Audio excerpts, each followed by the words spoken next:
Welcome everyone to the 262nd weekly MLP Drawing School live critique stream. It's like March 9th and it's a time and a day. Maybe it's the right time. Maybe it's the wrong time. Maybe all time is wrong. Who knows? I mean, that's always possible. Maybe it's all made up. And the points See, don't the points matter. Oh, there we go. Answer my question as I was asking it. No problem, Allie. Same wavelength.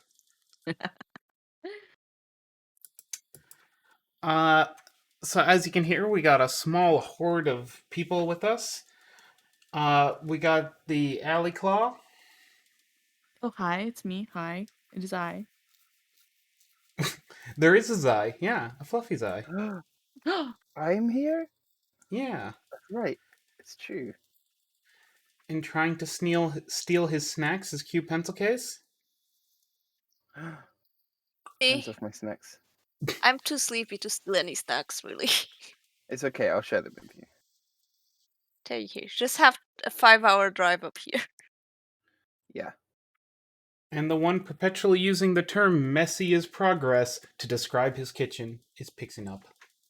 Hello, good morning, hello. And it is our zombie in chief, LD. Whoa. Brains and all that. Brains. What about friendship? Have you thought about that? Have you thought about friendship? Never. Have Oh, okay. friends with brains? Just brain friendship. My friends don't have brains. Don't Brain- eat our brains with brains are They're benefits? just like fatness. me. Brains with benefits. That's a different term for that one, Allie. All right. So as always, if you have any questions, feel free to ask. If you have any art, please check it to us. And please, start critiquing other people's art. Hell yeah. Just do it. Yeah. We have You'll so enjoy much it. work to do every week. Just go on there 5 minutes a day and just look at a picture and be like, I like what you did with this. Maybe move it this way if to help the anatomy. I don't know. Just go on there, do your critiquing, and it helps everybody. Helps you, helps the person. Helps I you. know- Critiquing will make your art better. I know participating in the streams definitely helped me level up over the years. Mhm. Just a new way of thinking. Wait, you're eating mushrooms during a stream? Jeez. You know, Chomp chomp. it's just how I do. They can be nice in subtlety in food. You They do can what be you nice need to when for they're art. fake and in Mario. When they make you giant. I hope I don't get giant whenever I eat a pizza.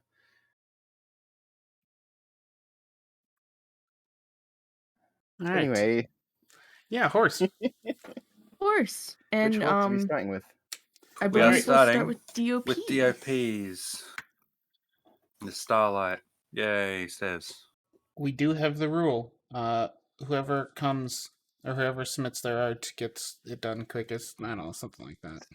So you know. are you sure you don't have any questions for us? Like nothing that you were struggling with? Like what I'm asking is like why did you decide that you wanted to submit this to us to look at on this stream? Exactly. Like if you were to ask yourself that question. Mhm. So I've had plenty of pictures where it's like, oh, I was drawing this right before the stream. I'd love to throw it on for general, just have everyone talk about it. But like, really, I've realized if you don't actually have like a reason, like, oh, this leg is wrong, then those things can help a lot when it comes to getting critique. Yeah, we had a quick chat about this one before the stream started, and the background Gorgeous. amazing. I love it. The background is great. It's you know that I love it, but you know that we all love the background. Mm-hmm. The head could be like a tiny bit smaller.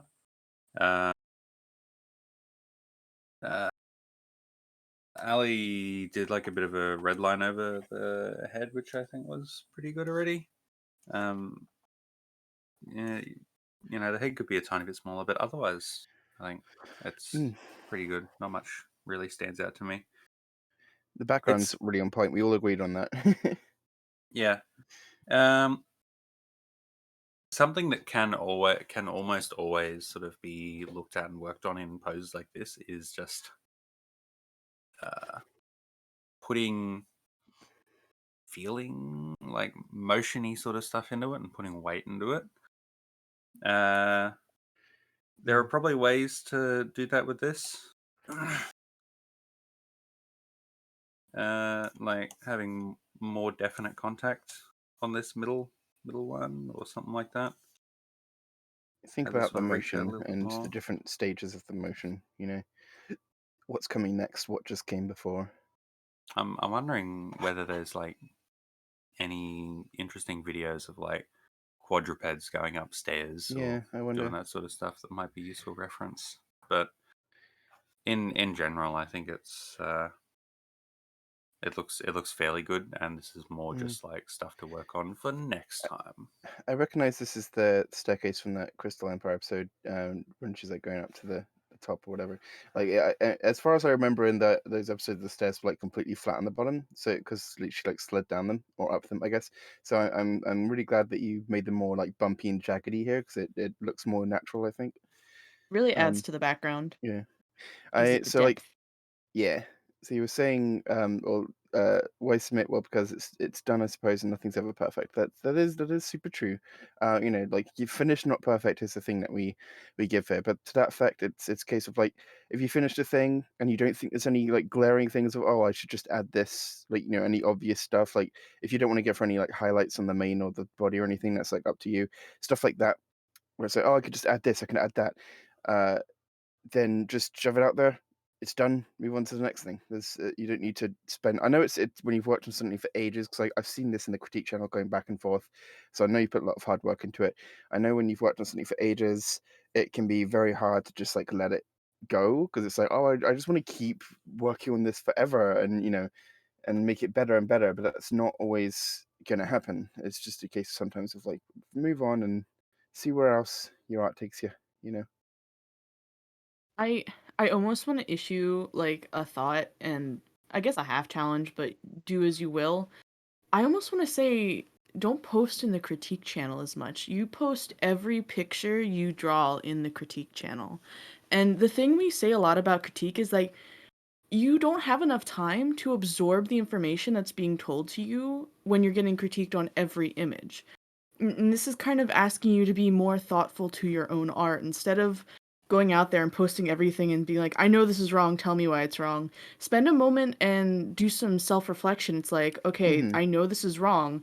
Why do I think it's wrong? And then try to work a little bit with yourself because that gets you a little more conscious thinking about your own art and things that you need to change instead of anytime something's posted, it's like, well, XYZ thing is wrong, XYZ thing is wrong. And it's going to change for every drawing because each drawing is going to have its own set of missteps or something. So I guess my thought is, while the whole mindset of it's done, so time for critique is, it's good to want critique, but too much critique you won't really learn Yeah. from because it's just a lot of the same repeated over and over again.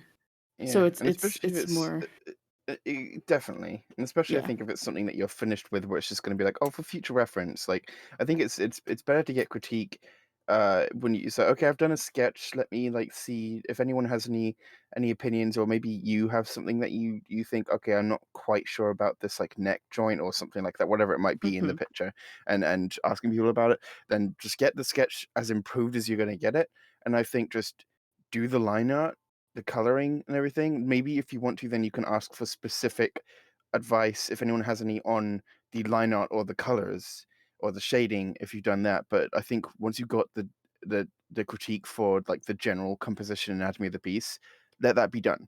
Do the colors, and if you must get critique on the colors, do that. Let that be done. And then and then finish your picture, throw it out, move on to the next thing because you've learned from the picture, and the next picture is a chance for you to learn more. Moving on to next pictures and doing next things is the best. I love it because I can do a thing, I can draw it, and then be like, okay, I know that there are things to improve on this, but I don't care because this picture is not getting touched again. I'm doing other stuff.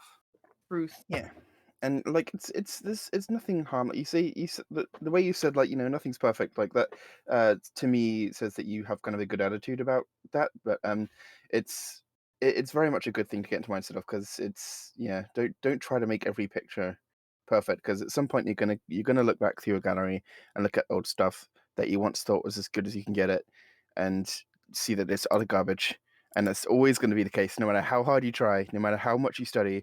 This picture that you're working on at whatever point in time, you will look back on at one point and think it's garbage. And there may be good points about it that, like, I still look back at old pictures and think, obviously there's still a bunch that could be improved, but I like this.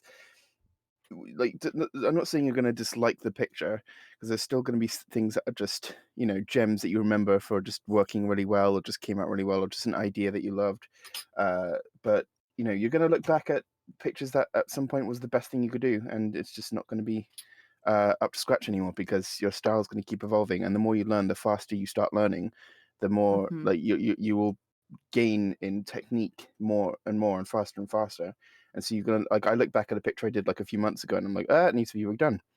And it's really difficult for commissions that are like lengthy commissions, because then I'm like, now I need to redo this like first panel for the 5th time, and because like my style will just keep evolving in an endless loop. But yeah, it's don't be afraid to just allow something to exist and move on, is my point, because you're gonna look back and see all the pictures as stepping stones, and that's a good thing. Yeah. This is all like heavily into art philosophy territory stuff. Yeah, just chuck things at the wall. Chuck things at the wall. See, it's all good. I think as I said like yesterday in the channel, progress is, or clean is the enemy of progress, and sometimes it's good to just challenge yourself to sketch out some stuff and not use Control Z and not use the eraser and just see what happens.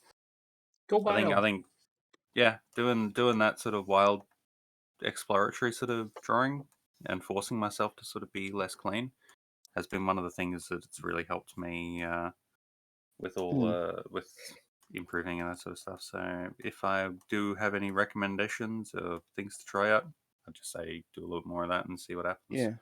See if it helps. And it all depends. Like, everyone learns differently, so there's like, we all each have our own different like advice for this is how advancement in art happens.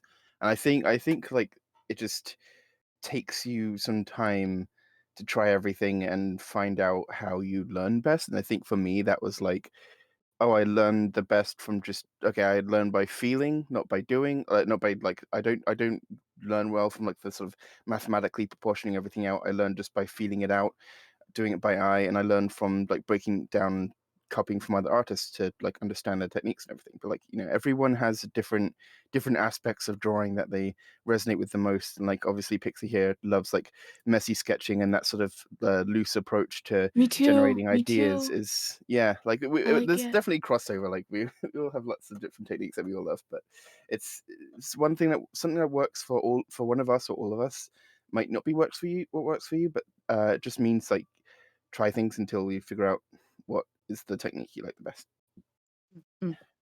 What helps you learn the most. I'm seeing some people draw some things over this, including boom and boom. I did the cutie mark just because it was kind of like placed right at the top of the bum, whereas the thigh kind of hooks around here. So the thigh is actually, to have a color that will show up. The thigh is actually this direction now.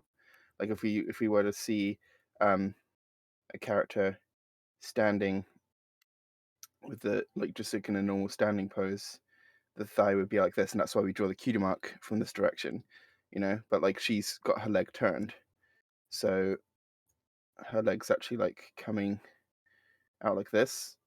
Because her leg's bent forward, her cutie mark is going to be, her thigh is twisted a little bit forward because her leg's lifting. So I just sort of moved the cutie mark a bit. And I personal opinion, I always like to see larger cutie marks rather than smaller. Like, show style is fine, like at minimum. I like to see them when they're, because they differ in size and proportions in the show style a lot, but I always like to see when people draw the cutie marks of like a decent size, like filling up the thigh. Like, you've got the canvas space, use it. And if it's just a tiny little tattoo, it doesn't really feel like the sort of majesty that the cutie mark is supposed to represent, where it's like this big like thing that is showing off that pony's like talents and personality. So yeah, just beefed up the size and turned it a bit. Yeah. Yeah. Yeah. Yeah.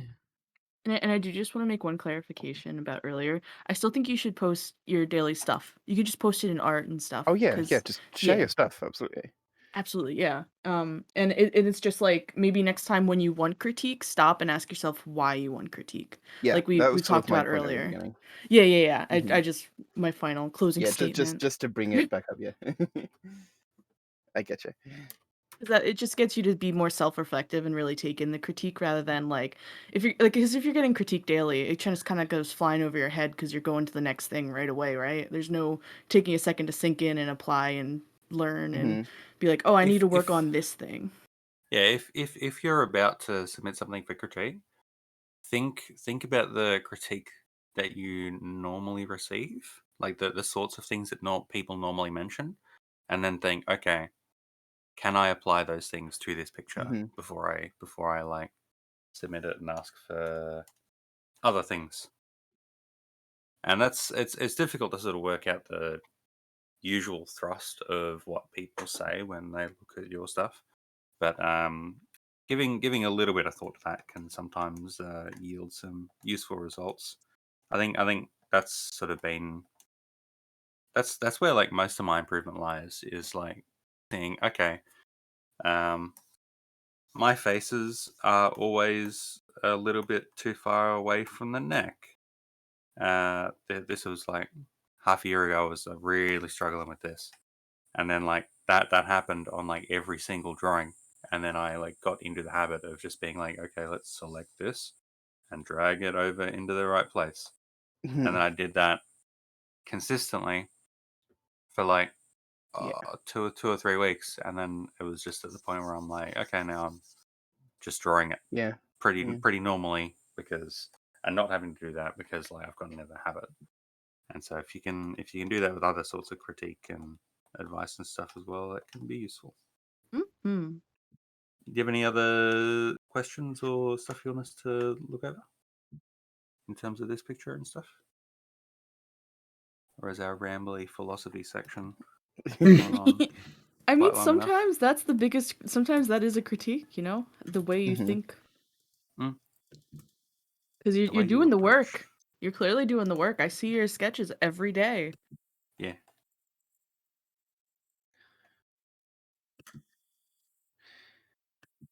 Yeah, if you don't have any other questions, we're just waiting in the Discord chat. And it's yeah, just take time for those critiques to absorb in. Life takes time, and so do you. Yeah. Yeah. Cool. Okay. All right. Let's And on move the on subject of to moving on to other pictures. embroidered On to equations picture then. Yeah. M's, yay. Oh my God, there's a monster at the bottom. Oh no. Oh, Aw. awesome. I may have gotten a little bit distracted. You can be distracted more often. Yeah, that's all good.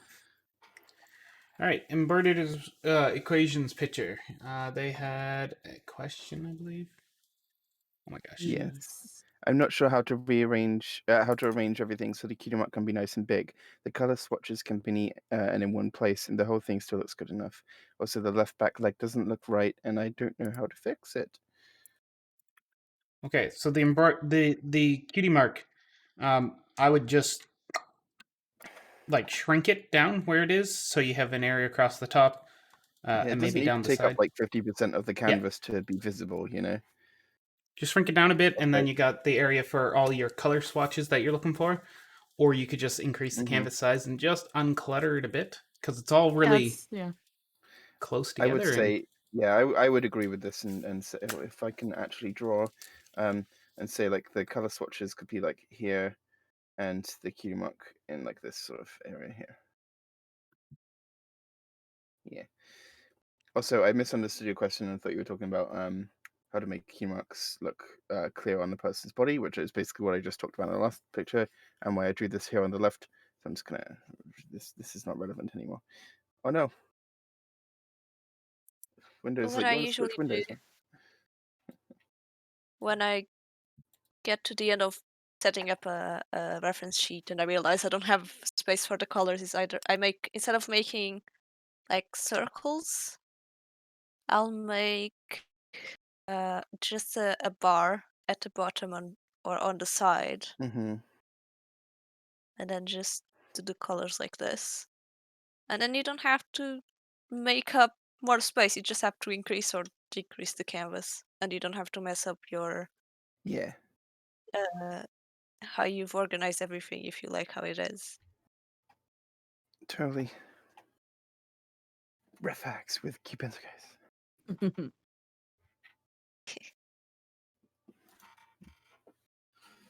You think that I make a lot of refs for commission, so sometimes I sketch the whole thing, it gets approved, and then I realize I don't have space for the colors.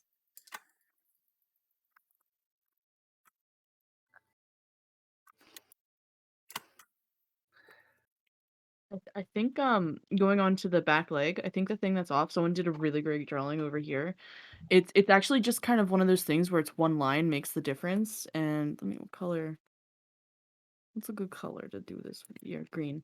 So the line that you have currently goes into the torso like that. The way the torso actually would interact is that the torso would overlap the leg instead of the leg overlapping the torso. And you So can get a little Just more looking at the stricter, leg like you were talking with about. how the leg comes up, but we're at such an angle where the leg would not be overlapping the torso. That's more of like a side view. When it comes to side view, the leg will overlap rather than the torso. Mm-hmm. I think what I've noticed in your pony is that they seem to not have any belly. They transition directly from the chest to their butt. So what I did was just add an extra section in the middle, and then you'll have a bit more space for the belly, and then you can add your leg at the end of just on the final circle, and then it's not as squished all together and making tangents and stuff. Cool.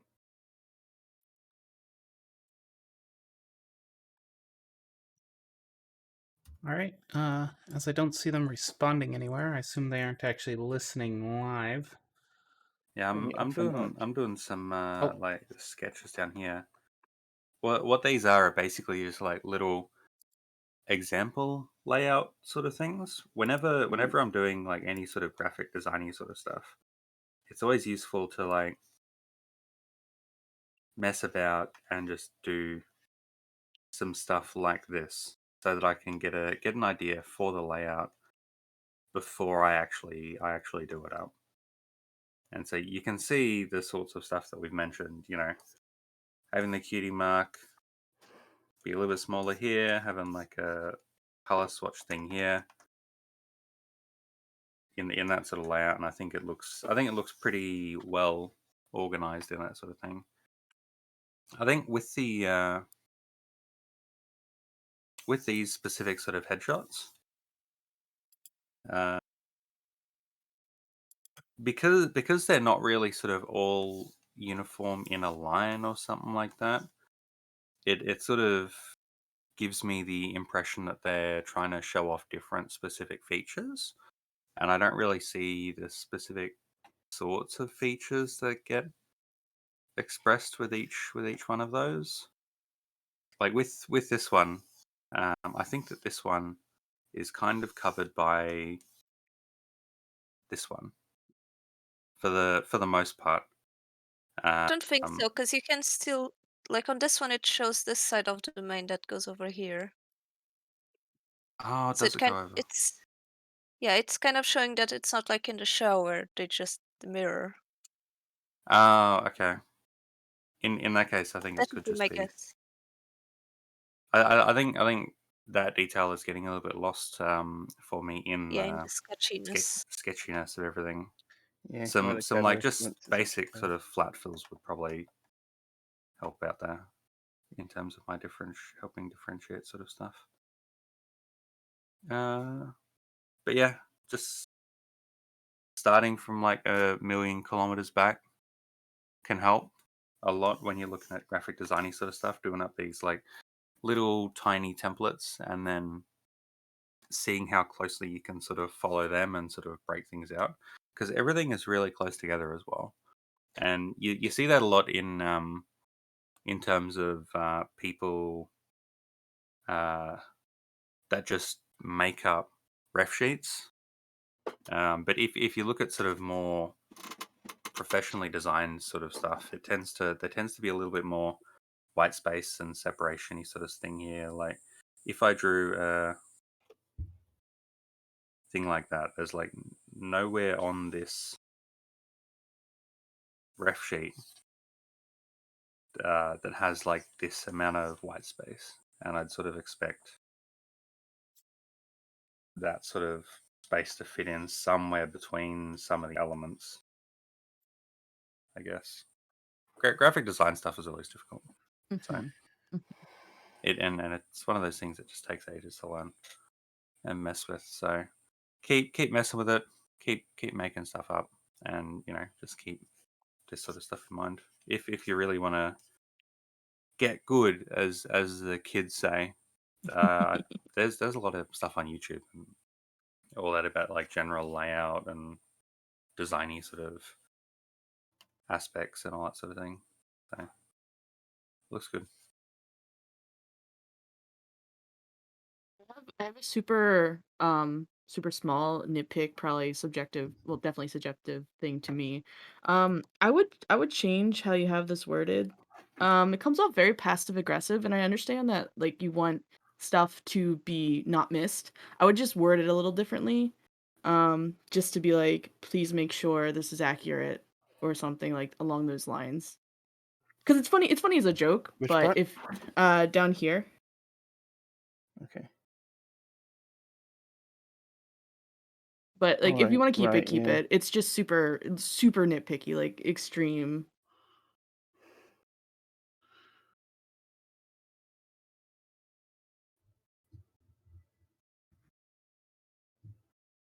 Also, I I don't would feel like any almost Cutie Mark just is supposed to flip. put a little arrow or something, because I promise you that if you were commissioning me, I would have not have noticed this. I would have probably not even noticed any of this, knowing myself. Yeah. Oh, I there's was a like, "Oh, horse pretty there. picture."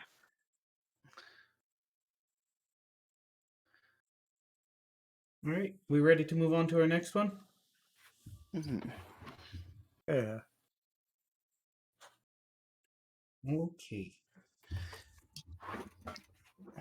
Wait, damn, I had a question now. Oh,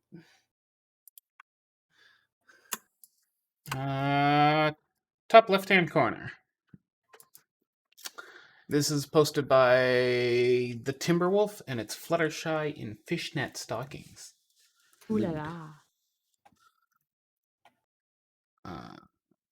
Honestly, don't know what I was doing when I with the colored line art. I just wanted to give this sketch some color. Is there anything I could have done better with the line art?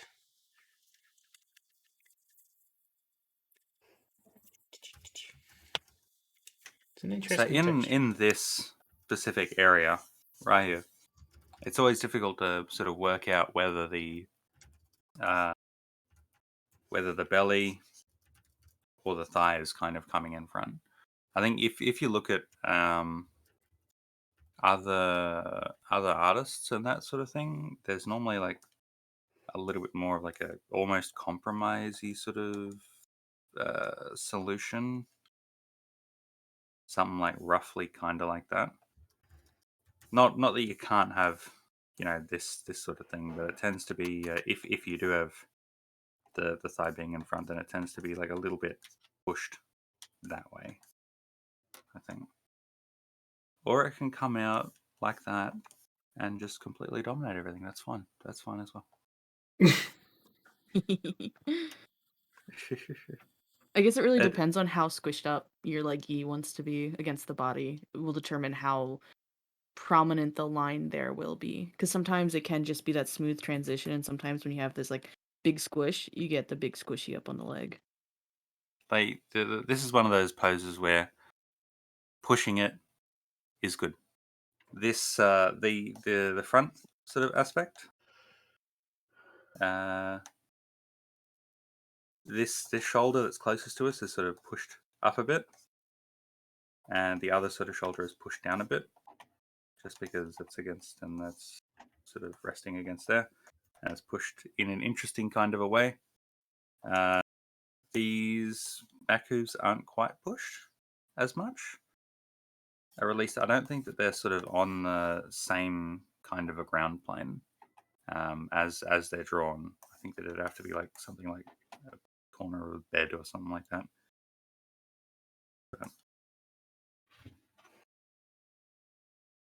Boom, boom.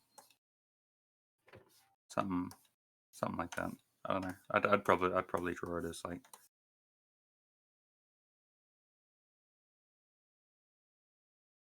boom or like boom. I don't know.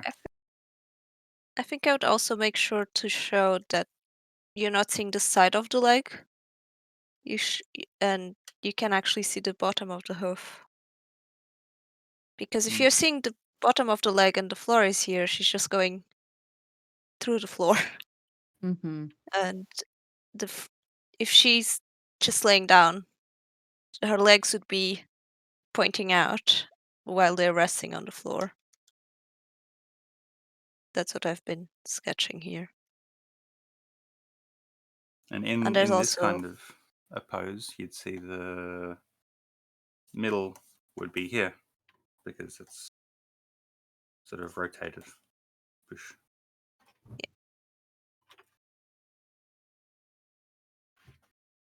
You don't need to rotate it like that. I just did it like this because you can see the back hoof on the back. If the back hoof was on the other side of the leg, so if it was over here, then you wouldn't see the middle part here. Then it would be rotated the other way.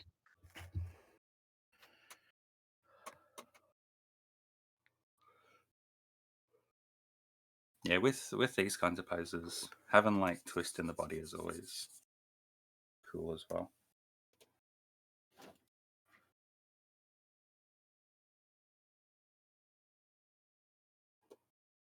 All right, shall we move on to our next horse? Keep up the good work, though. This is really cute Fluttershy. Oh, and also, whoever has the white layer on, can you turn it off? Since the next picture has a lot of color in it. Yeah. All right, Though if we this start next redlining, picture. we need to turn it back on. This next one is by Claire205715. And it's OC Rainbow Dash Factory. Wait, Human. is Rainbow Dash an OC? Or does I mean, I guess you could consider the Rainbow Factory, Rainbow Dash. It's OOC. Oh. This is their OC Rainbow Dash in the Rainbow OOC, Factory. then it's out of character. Yeah. Yeah. I think it looks cool. The colors are fun. I like the blur. The blur adds to the crazy, like, plus rainbow. Like, it just all works. yeah, All the Good different colors. old chromatic aberration. I love it. Probably one of my favorite effects. Yeah. I've seen that some artists doing that with like sketches online now. Like I don't really know how to do it, but I probably wouldn't want to bother with it anyway.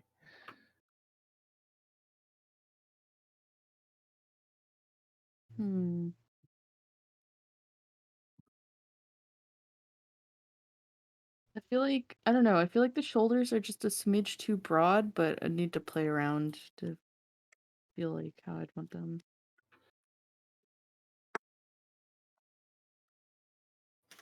Like this one might be broader than this one. Because I feel like this one's getting the lift up, but I feel like maybe it should be lifted more towards than. Yeah, I think it should be maybe over here. I don't know humans. That's a shoulder pad. Yeah, Like but the she only has old one of corporate them. suits. Yeah. She's on this side and then she goes like this. Space Force. I don't know. I haven't worn a lab coat that had shoulder pads. Yeah. But this is Rainbow Factory. They're clearly not playing with regular rules. I don't Their play by ethics your rules. committee is all over the place. I think they might have just blended the ethics committee into the rainbow. Probably. That makes sense. Probably.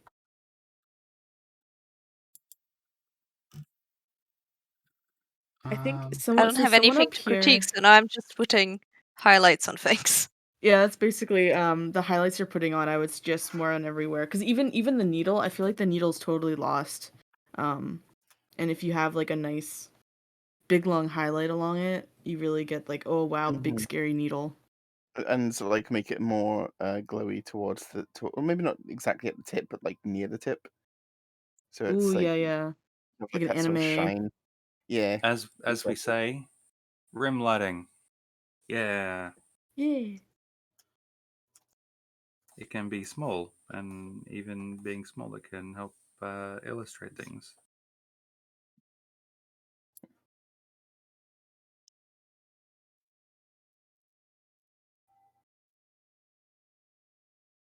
Because I was watching a video a little bit back. Like, for a dark piece, to make it dark, you don't necessarily want to keep it dark. It's for the dark to truly shine, it needs that contrast.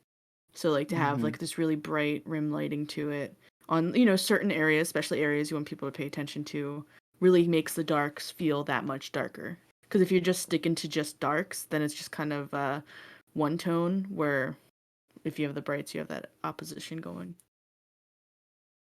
Yeah, especially for things that overlap other things, you want to have like some kind of contrast between the top and the bottom thing. Like this, this part of the hand, these areas kind of like merge together a bit.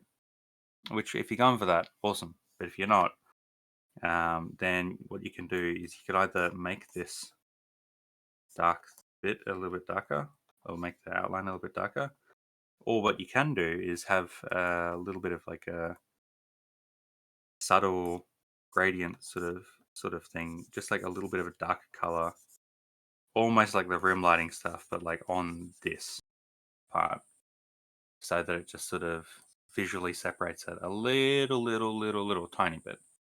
Nothing like super over the top, but just a little bit. Especially like if your lighting is coming from this direction, you don't want to do like the rim lighting stuff on this.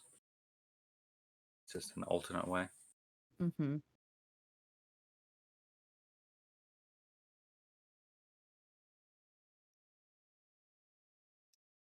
I think this hand, the bottom one could be like a little bit bigger.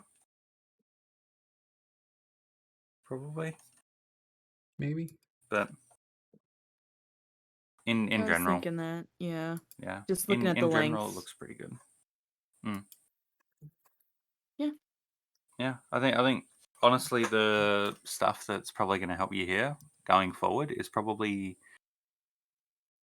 just looking at humans. Study if you want your to stay with sort of this anthro-y sort of stuff. Don't be too scared to like look at human anatomy, like Proco. Human anatomy stuff is really good, and just like life drawing-y sort of stuff in general. If you wanna pull it into being a little bit more ponyish, uh, animal life drawing, a line of action. I think it's lineofaction.com, but that might also be a scam site. If you Google for it, I'm sure the right one will pop up. Yeah, line of action has some good like life drawing sort of stuff, and we have a challenge about that as well on the subreddit. So Yeah, we do. yeah, in general, looks good. Keep Yeah. up the good work. Feel free to submit more stuff to us. Feel free to throw stuff to us in the Discord if you want. And if you have a complaint, bring it up with the Rainbow Factory HR department. Oops, they're also in the rainbow. All right, shall we move on to our next You're one? asking too many questions Yeah. about the ethics committee.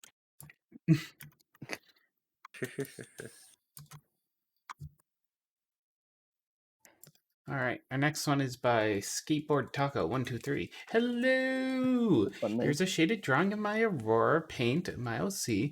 I would love it if you'd tell me where to improve. I think the shading is a bit weird.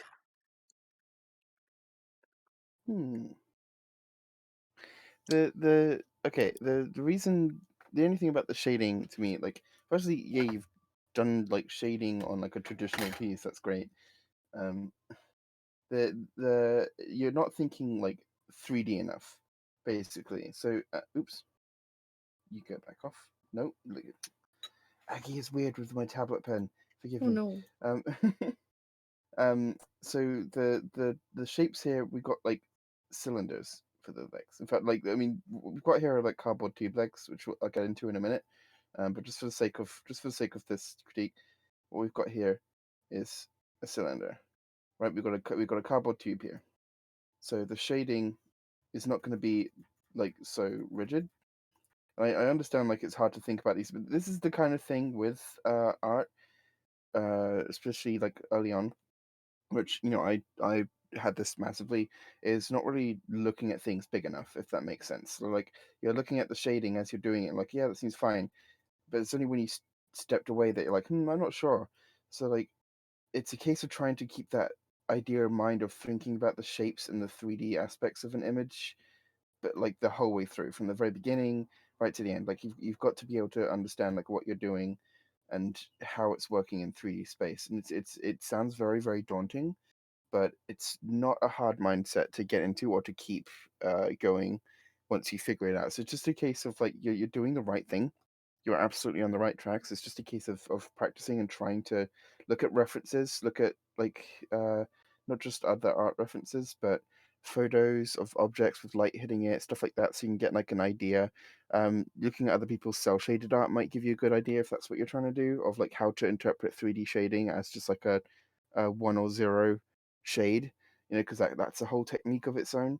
Um, but you can absolutely do that. Once you get the hang of it, it's going to click, and then you're just going to understand the 3D shapes.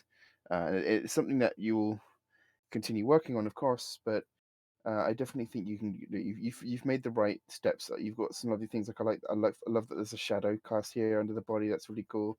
Stuff like that is right. Like that's, you clearly know.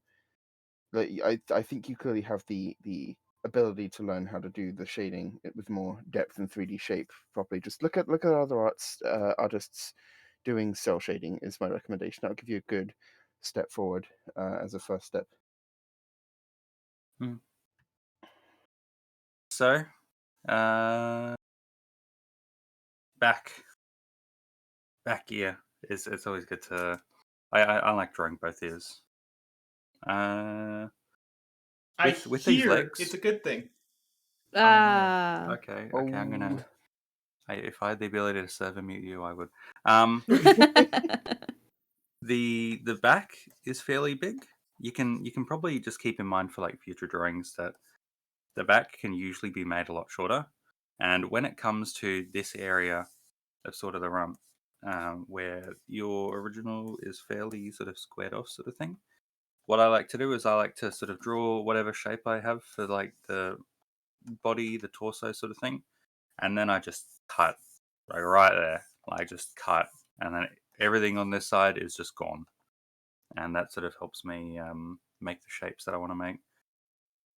With the hooves, I've just kind of weighted them, sort of.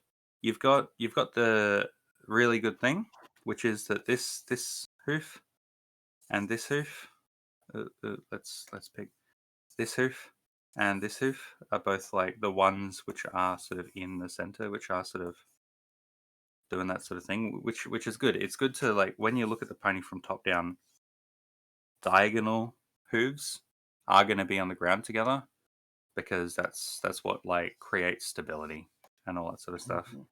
So I've kept that in mind with this stuff. I've just like made this hoof hit the ground and also made this hoof hit the ground, sort of thing, and then I've just curved this one like a little bit more appropriately for, I think, what the pose that you're going for is. So a little bit curved like that, and then with this back one, the sort of pose that you're going for is kind of a bit of a difficult one. I think it's one that like horses or ponies can't normally really do. So I've just brought it up here and done a little bit of like a boom boom boom, just because that's the way that the sort of joints kind of sort of work. But but all that sort of stuff is stuff that you'll pick up by looking at actual horses, by looking at actual dogs, actual cats, and then trying to redraw their poses and trying to base your stuff on actual animals. Like how the joints work and all that sort of stuff is just things you'll pick up as you're doing that sort of thing, so don't stress too much about it. So it looks good. Good picture. There's a lot of people drawing a lot of things about it. Yeah, we're giving our own takes on how the body would be sort of styled in proportion to it.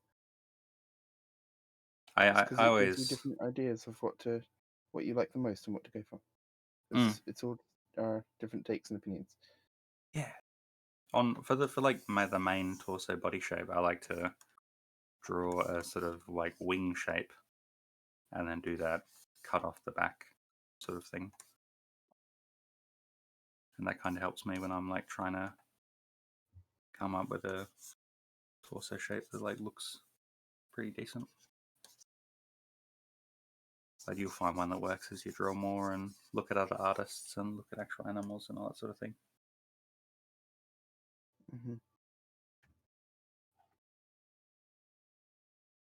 So we've probably slammed you with a lot of different like draw overs and critiques and advices. So sorry to bombard you with a lot, but hopefully you can digest all of this that we've just drawn and go away and absorb it. You can always pick whichever advice you like, ignore the stuff you don't, and then keep on drawing.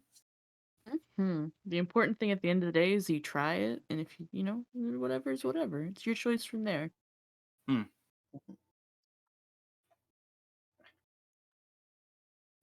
Wanted to highlight the little red drawing appearing up above there. Be easy to see now, I think. It's a good red drawing. Mm-hmm. There we go. Secret horse was revealed. Wasn't sure if it was Wow. It visible wasn't a above. secret Like horse. I wasn't sure where LD was zoomed into. You see. Shall we move on to I the think, next? yeah, I think we're about done with this one. All right. Good drawing. Keep up the good work. Can't wait to see more. We got one by Lululu's evil twin Ululu.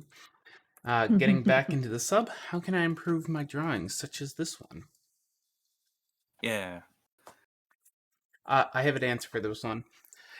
And it might not be the one you expect, but draw more. Wait, also, secondary answer.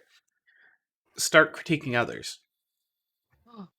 I know, Yeah, this sounds crazy. actually critiquing when you're sort of at this level, I think critiquing can really help. At any level. Any level, I believe, can give out critique. Because there is something you've done that you might notice on someone else's.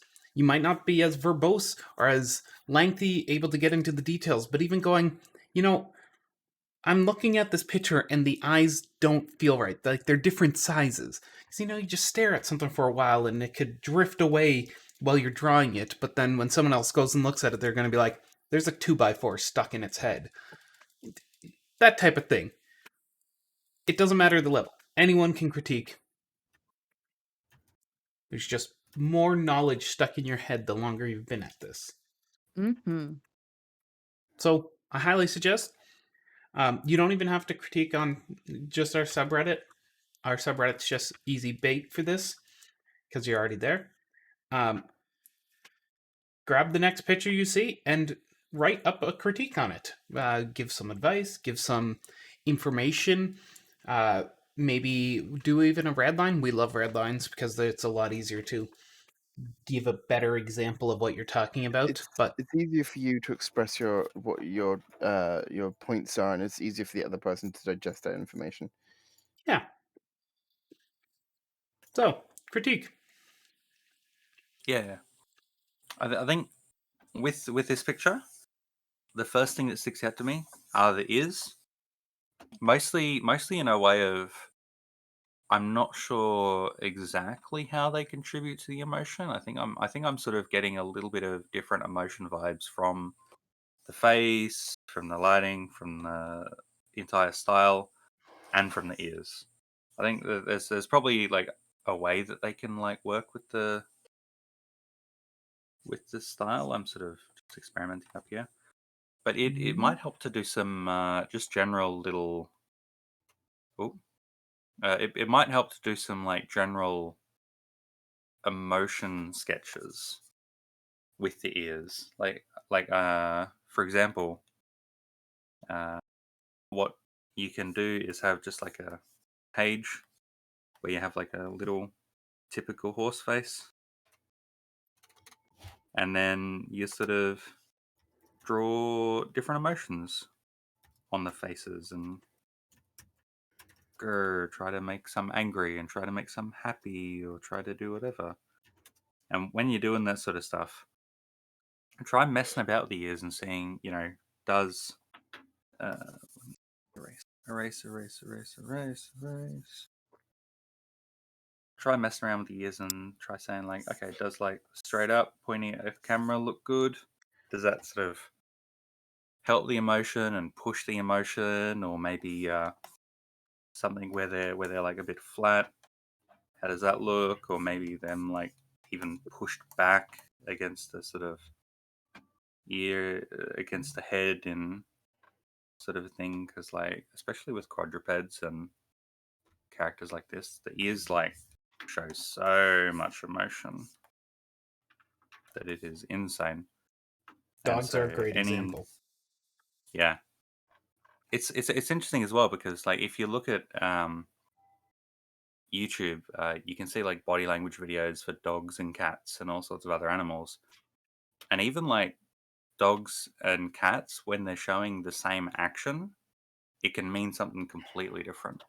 So it can be good to like look at YouTube on like body language videos and see those aspects and see how they sort of impact your horse designs and your horse like emotions and all that sort of thing.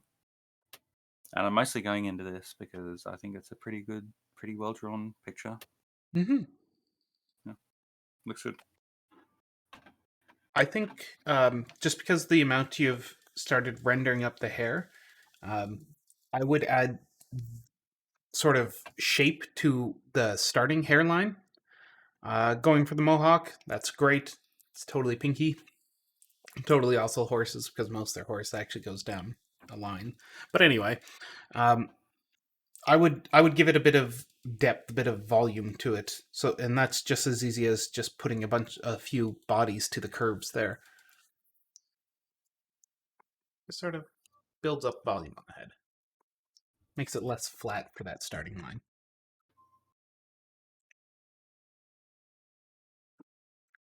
All right, shall we move on to our next one? Just one Oh. quick thing. I did a quick paint over on the muzzle. Just be careful of the anatomy. Basically, what you had before with the whites. Where's my button? There it is. Basically, you pretty much made the muzzle and the cheeks the same length out. It almost feels like it's a shelf. So don't forget that there's like a big divot between the cheeks and the muzzle because of where the muzzle attaches and how far it protrudes compared to the cheeks. The cheeks are relatively, while they catch that light, they're still relatively flatter against the surface. So just get in those nooks and crannies and don't be afraid to push that to get, because especially it's such a harsh downward light, it's going to pick up any surface, that is flat. So having it come in a little bit really defines that nose as it's coming out of the face and not the cheeks coming out the same length. And I think with the paint over sort of stuff, you're also pushing the alleys, also pushing the contrast between sort of these two surfaces to sort of light up here and the dark down here, which looks pretty good. Extreme light Yeah, angles tend to have extreme lighting circumstances. on this cheek here, I was doing a bit of a paint over, and mostly just I made shadow here smaller because the cheek is kind of coming out of the face a little bit. Not as much as the muzzle, but it will still come out of the face a bit. So this area will be catching light, and it won't just there won't be just a circle around the eye, unless she has like eye bags, but then I would make them a little bluer instead of just the same color as the rest of the shadow. And then I made my thing working? No. No, it is. I made this part slightly darker and a bit of a highlight up here. Because again, this would be the eyebrow, so that it would be protruding out slightly. And then other than that, I added drop shadows here and here for her hairs. Just so, because you have such strong light and the light is so, it's not cell shading, but it's almost cell shading the way you did the shading. So I think you'd see the drop shadows from the hair. And I was doing something up there with the ears, but I haven't figured it out. Oh yeah, and I added some extra highlight up on the hair, because the hair picks up a lot of light. It's very shiny. So it would, instead of just being right at the edge, it would extend a little bit. The hair will just pick up any light. Especially straight hair, like Pinkamena does. Mm-hmm.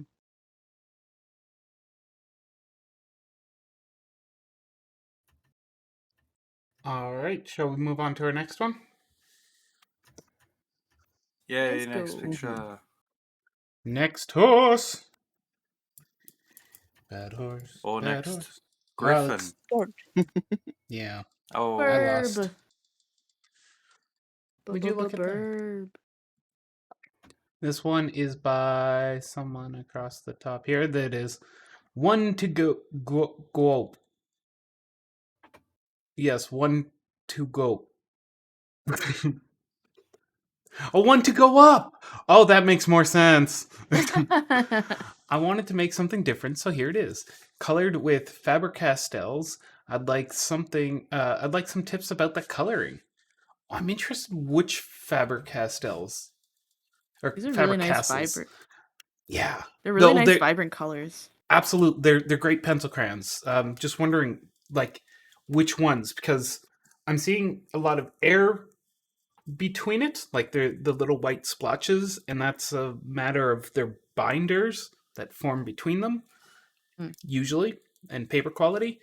If you go with the softs, I believe they call them, it's counterintuitive to pencils, because pencil hard means you put down more lead, but in pencil crayons, soft means you put down more, because why not?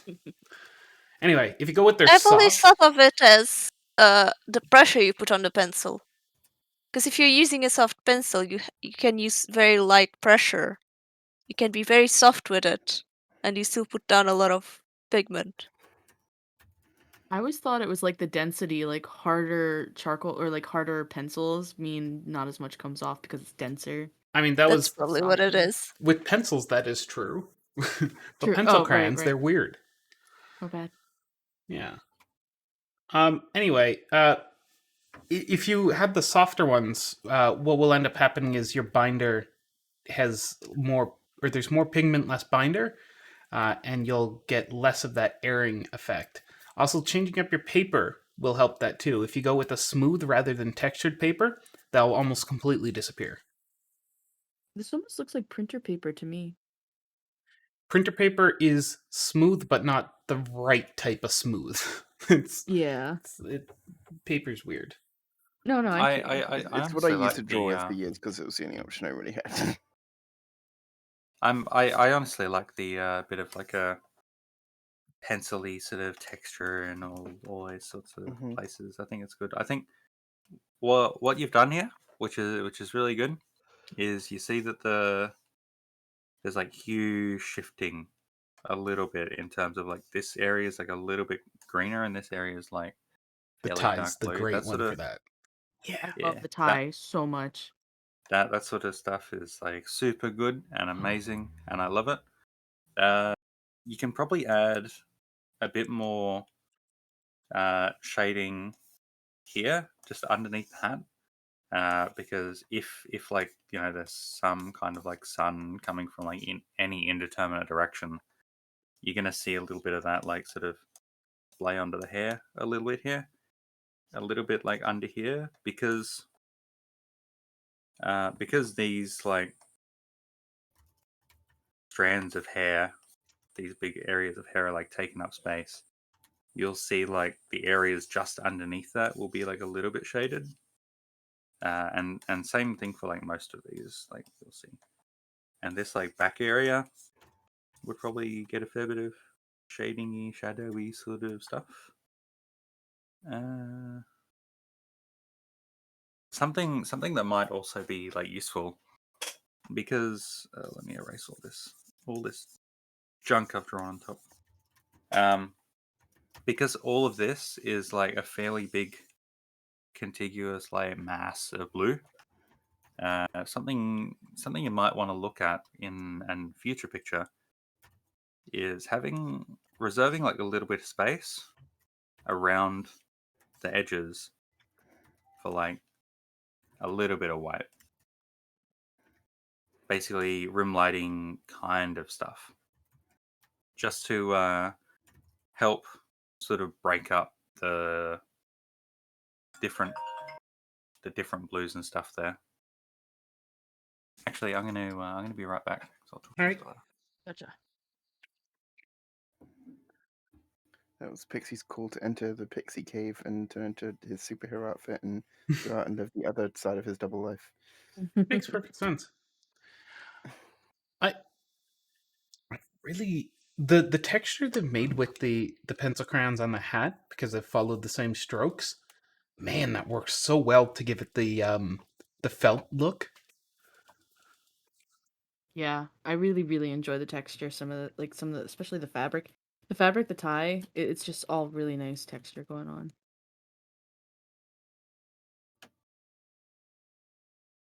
Did they have any questions?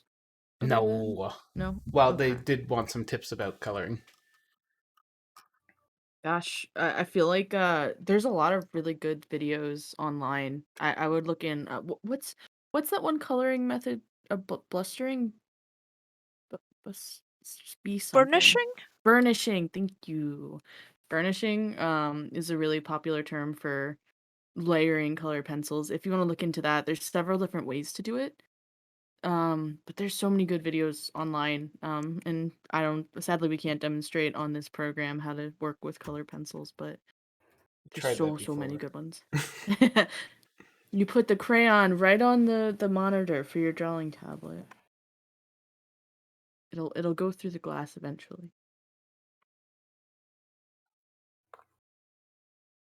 Oh, nice. Really cute bird. I like the beak. I like the tie. This is cute. I like the beak. The expression is cute. Yeah. Shall we move Alright. on to the next one? Yeah. Woo. Let's do the Queen Chrysalis. This is by the Oreo Bandit.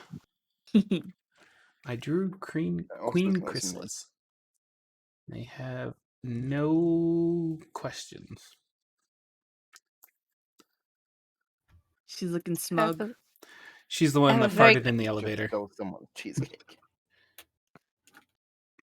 The only thing that sticks out to me right away is when you're doing a face that is facing 3/4, the circle kind of gets cut a little bit, right? So you start with your normal head here, and if it was facing forward, you can do your alterations, but oh, look, the face.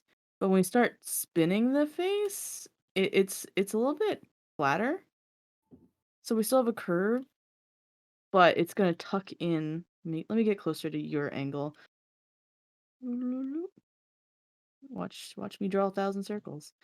I can't see how that happened though, because that's how she's drawn in the show. That's true. The With show weird is little very weird.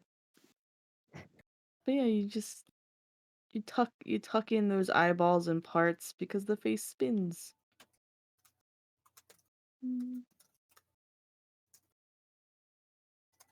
So just be careful be careful where on the circle everything goes. The show lies a lot. It's friendship is choice. severed. Like, she's gonna stay like that for 2 seconds. We're not gonna fix it. Yeah. It's fine. I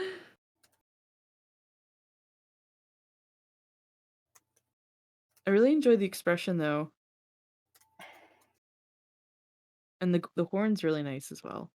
Horn's good.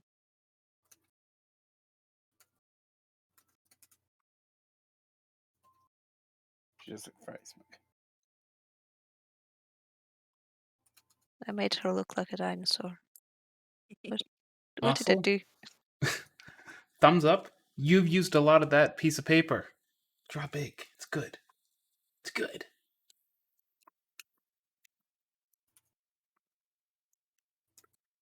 Shall we move on to our next one? I'll take silence as a yes. Let's Woo! do it. Okay, we got.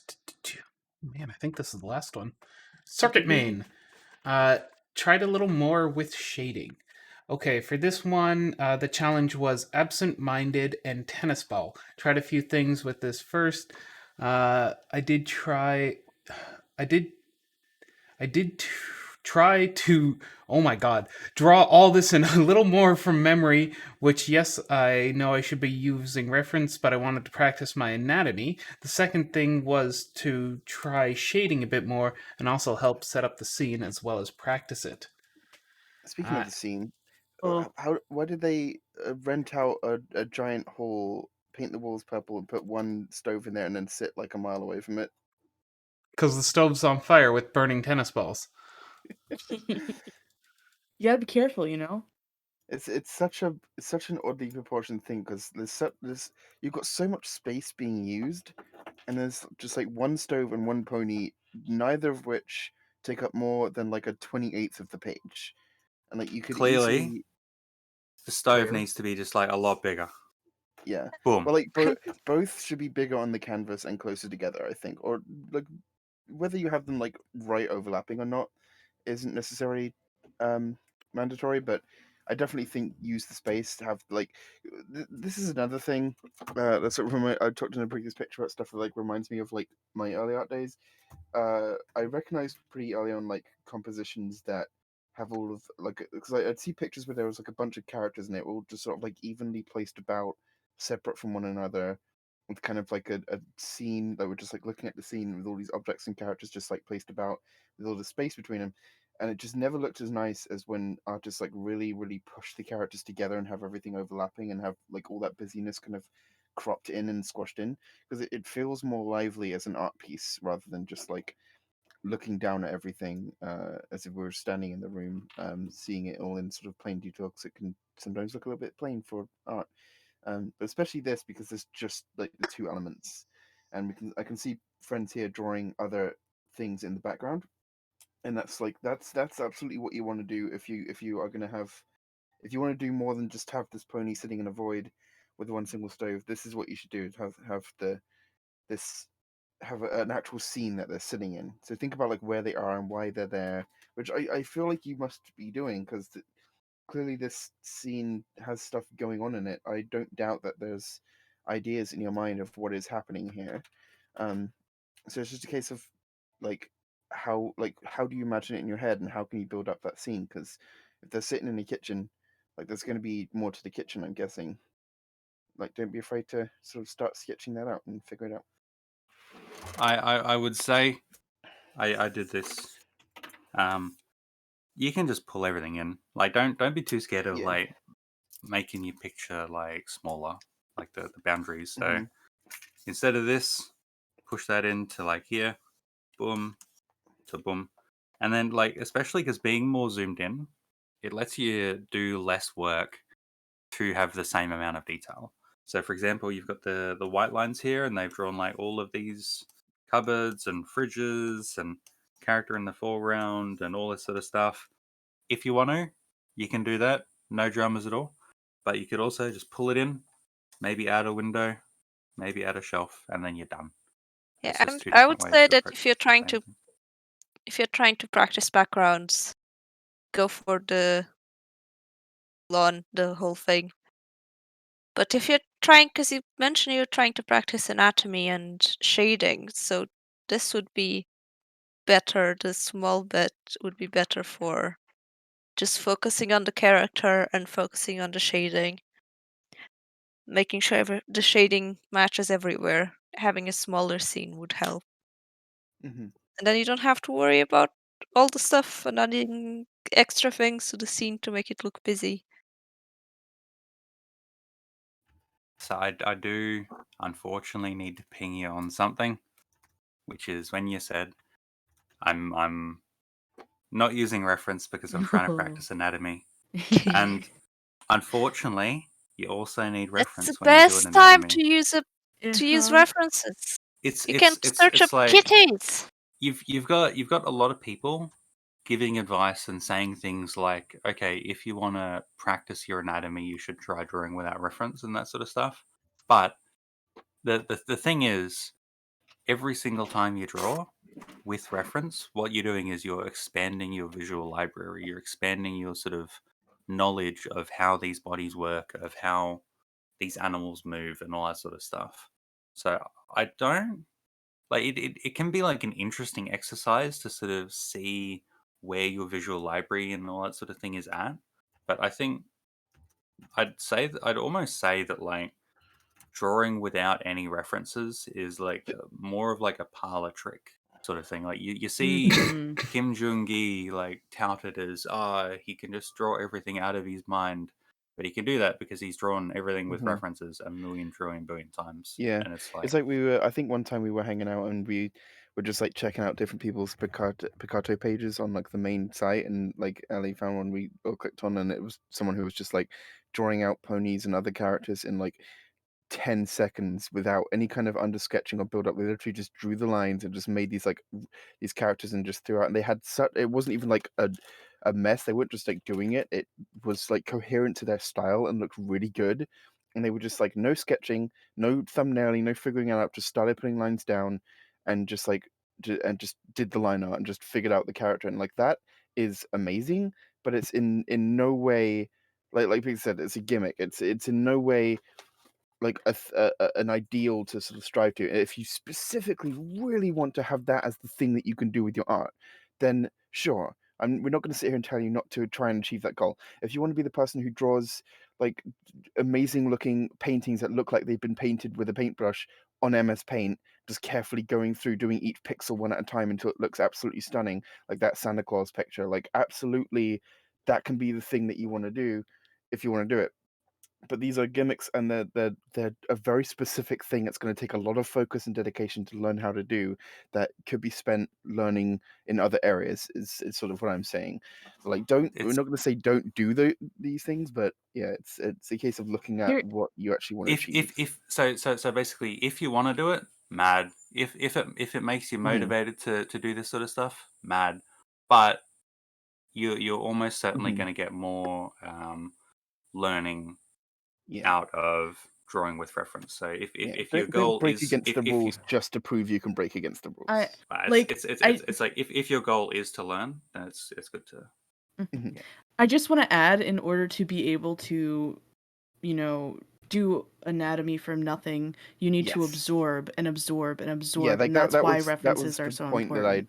that I was gonna get to and sort of went off tangent a bit. But yeah, like the reason, like Pixie said, the reason why these people are able to do these things is from doing it over and over again. The reason why, like, They've put in the yeah, effort, they've I put in could the work, imagine, they've yeah, done so many reference drawings, and they probably still reference drawings. This is just I the can. library they've built up Mhm. because they've done so much referencing. I'm sure like Andy Price could like draw like just without any undersketching, just do the lines and draw like a character relatively close to how he draw them in the comics, because he's like, when you're a comic artist, you draw the same characters and So scenes over and much, over and over and so over much. again, so it just drills it into you. But even so, like he did a panel at Galicon I saw, which was really fun. He just like he was chatting and answering questions while drawing stuff, and you see him go through the entire process of like under sketching and building it up and like proportioning everything out and creating these sketches the way that we do. And so like you don't have to learn to do that, and if you do want to, it's not, there's no shortcut to get there. You can't say, well, it'll be quicker if I only learn to do this, like I'm only doing the lineup from scratch, right? If I'm not doing the under sketching, then that's like less work. No, it's more work, because you got to drill it into you and get that knowledge like so second Yeah. nature that you can breathe. There's gives no you need to the test yourself, or quote unquote test yourself, because I feel like a lot of people do this. They're like, I just wanted to test myself. It's like, but why? You don't need to. You could just keep learning. You know, if you want to do it for fun, it's great. But there's no need to test yourself every time. They're there for you. Artists trace. Artists in the professional world trace. It's not like a mandatory skill to be able to do Yeah, everything from absolutely. memory. Are Yeah, your references on Bing, or are your Yeah. references in your brain? And I if your references, if you draw with your references on Bing, then those references will be transferred to your brain, and you'll be able but not with to Google. draw better. Yeah, and you'll no, not Google, and Not you'll be Google. able to draw better without any like external reference material in the future. But the references that you are looking at, that your brain is sort of cataloging and going through, are just the references that you've like used in the past because you just absorbed those. And Yeah. even then, your brain lies because it takes fuzzy pictures instead of the exact thing.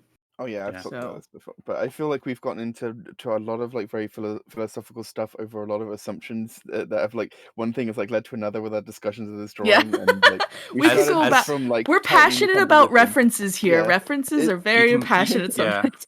When You know, when I- like you when said I it. when I started like mentioning this, you heard Ali go, "Oh no," At and the because beginning, that's when because Zom was reading, I was that's already. and that's because it always devolves into this. Yeah. In So the terms start of like your actual drawing and your actual picture, it looks good. Yeah. You know, you to just bring it back, you like just gotta you keep mentioned that pushing. like you didn't want to you understand like using references and you don't have a problem with that, but you were trying to practice your anatomy. Like my thought when LD read that was like, you're still practicing your anatomy with references. I mean, I It's understand better. if you It's want, better to if you practice your if anatomy yeah with if you it, references. exactly, Anyway, if you wanted to just like, let me just see what I can do without it, like that's absolutely fine. Just understanding that the picture is an experimentation and it's not like you're not trying to create a full thing, because there's no reason not to use references for that study. Yeah, yeah. but But yeah, we're Art. just now getting that rambly because tangent, it's the last picture. now that tangent is all done, I've just pushed the sort of body, this Mhm. curve a little bit lower, just because that's sort of how I default to. With the ear shape, it could be good to do a bit of studying on ears, by which I mean just get a canvas, just open up a canvas, and then look around for artists whose ears you like, and then use the Mhm. snipping tool to basically take pictures of those ears and then put them onto your canvas, Yes. and then or into Pure F is great. ref. It's Forget about great. that. I love it.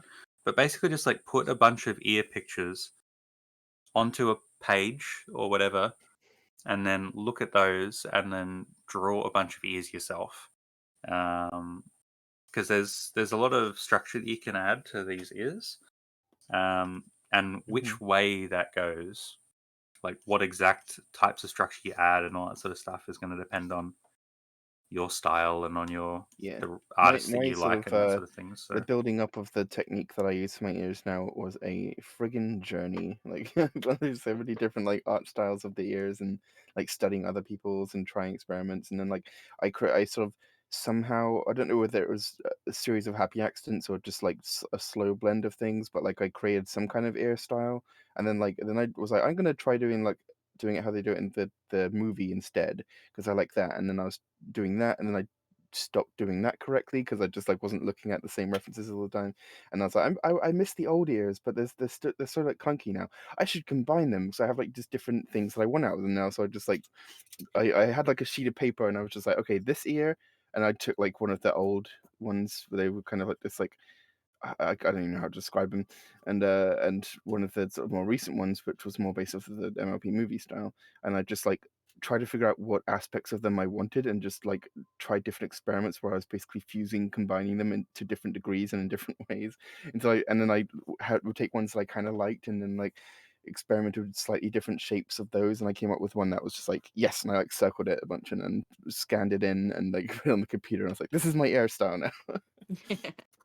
But it just takes that like experimenting and just looking at different artist styles, and like Pixie was saying, just taking them and trying to like figure out which different shapes you like and what it is you're trying to get out of it, and just trying those things. If you don't like it, then try a different one.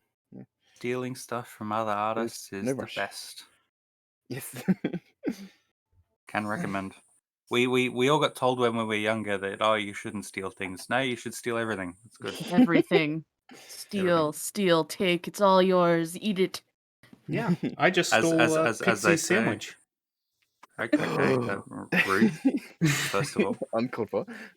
but like steal things from different artists, and you will. It's such a good thing for learning. Like everyone, like I feel like there's this sort of like conception that like, oh no, it's so bad if I just like copy what this artist does, I'll be like ridiculed. But like, no, it's like Well, what everyone does for learning. It's so good. what's the phrase? It's like good artists copy, great artists steal. So it's like it's more about integrating it into yourself rather Yeah. than just Because blindly then it will like copying. change over time. Like it's definitely like, don't worry about that whole like misconception thing, because it's definitely a technique. Like you look at someone's work, you just try taking their ears, try taking their legs, and it will like blend into your style over time and change into something new. Like that's how it works. That's how it's worked for me. It's great. If you want to dig way into it, there's the old adage of if you steal from one source, it's you're going to be a clone. If you steal from a lot of sources, you're an inspiration or you're whatever. Just steal aspect. Like look at a bunch of different artists you like. Like if I had to like look at the artists that I really like, I'd say Alum, Delaris, and probably Pixel, Prism, or Yeah, Caitlin I think we've Vilgren. heard you talk about these people before. Yeah. They've Whenever I'm looking to steal an aspect from one of these people, what I will do is I'll go, okay, which aspect do I want Yeah. from for example, which aspect do I want to steal from Illum? I'll steal that one, and then I'll make sure, okay, I won't steal too much just from Illum. I'll also steal some stuff from Yeah, Delaris. I'll also 'cause steal some stuff from this person. I've seen like artists who are like, I want to draw like Andy Price or like April, and like just completely one-to-one like learn how to mimic that style exactly, which is impressive, because I started out like drawing furry stuff, and like there's one artist that I really liked, and I spent ages trying to figure out how she drew that stuff, but I was a very young artist and I didn't know how to mimic and understand styles like I do now. But like if you just copy one artist stuff, then it can be a bit gross, because it's like if you make it too close, then it's sort of like you're spending all your time trying to mimic another person where you should be trying to develop your stuff. And like what is the most healthy is to pick bits and pieces, like Pixie was saying, and just like and combine them together, because then you're not learning from one source, you're picking up things from all sorts of different sources, and every artist has different things that they've taken from and developed into their style.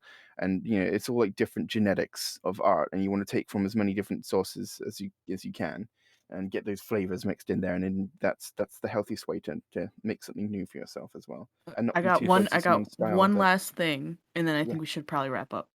Yeah. It's another thing I've heard is that the people you admire and want to learn from, the best way to learn what they did is to study the people they learned from. Yeah, Because it's that's a good like, idea. yeah. Anyway, that's all I had, and I just figured because This we're just isn't really getting really philosophical again. this isn't really a point on the critique exactly, but like what we were talking about with the sort of like tightening up the composition, what it sort of reminds me of is a photography thing. With you, if you're like taking a photo of a scene, you just take a photo. It's basically just like one-to-one. You just see all the shapes, and everything's pretty like spaced out usually in the real world. But like something I learned in photography, which is one of those things that you look really stupid doing, is like, if you want to take a photograph of like a subject or a scene, anything that has like a background or like different objects and elements in the composition, you want to go like really far away and zoom in a lot. It not only does it increase the depth of field to give everything in the foreground of what you're photographing a nice like crispness, and it has like that sort of blur as it gets further away, but it pushes everything inward. So I have plenty of photos when I was at college of like, oh, let me just like take a picture of this like line of like posts, like like a little sort of like knee-high like posts with like the reflective strip on them. Like, let me just take a photo of where I am, and it's just like I'm just standing there. And then like one where I went really far away and like zoomed in and have like a stretched perspective with it all kind of like aligned, and it like looks way better than I could have done just from kneeling down. It sort of reminds me of that because it's like a technique for squashing poses. And there's actually a lot of things in photography that have got me to it puts you in like the mindset of different like artistic endeavors. Like doing 3D photography is obviously super good for getting yourself into the mindset of like placement and overlapping and stuff like that. Like the different techniques help you to understand different things of art. So I like went away and was like drawing and being like, oh, I can like totally think in the right headspace for doing lots of details because I was just doing loads of macro photography. It's really interesting how like art mediums can cross over sometimes. Mm-hmm. Yay, finished. Finished. I think we're done. Yeah. Yeah. All right. Anyone else have any other art they'd like to submit? Any other questions they'd like to ask? Any other 30-minute diatribes they'd like us to go on about We've art? given people an art book to listen over.